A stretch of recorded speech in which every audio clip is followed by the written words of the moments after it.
just because a study says something doesn't mean it's true.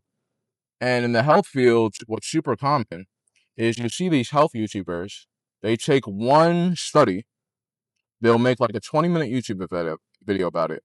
And then because of that one study, they'll try to demonize something. They're like, okay, this study is talking about how tobacco increases your risk of lung infection, right?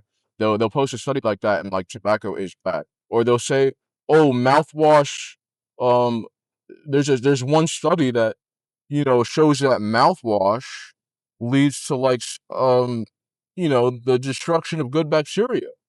And because of that, you shouldn't use mouthwash anymore.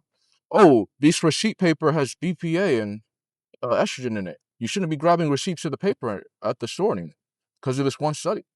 And it gets too crazy because it's like, all right, I guess that's true, but what if you had to return the item? Probably need the receipt. And then another thing is like, there's so many studies on the internet, you can't even begin to count them all. There, you can find 500 studies that show coffee is good for you and good for your metabolism.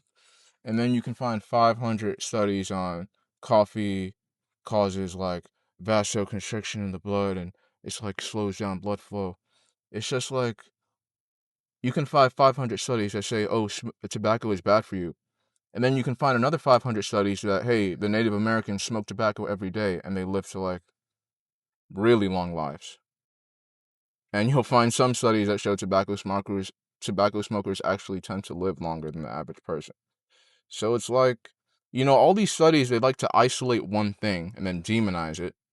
And the reality is, for any substance you use, whether it's tobacco, whether it's coffee, whether it's a supplement, there's always going to be some pros and cons, and there's always going to be multiple different effects that happen in your body.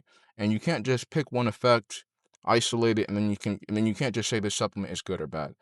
For everything, every food that you eat, even if you're eating strawberries or bread, there's always going to be a pros and cons to it. You know what I mean? Eating fruit is good for you, and then you can make the argument eating too much fruit leads to liver problems because it can't handle all that fructose. There's always the pros and cons side, and for anything in the health field, you'll find 500 studies supporting it and 500 studies against it. You got to be real careful once you jump into the rabbit hole believing studies.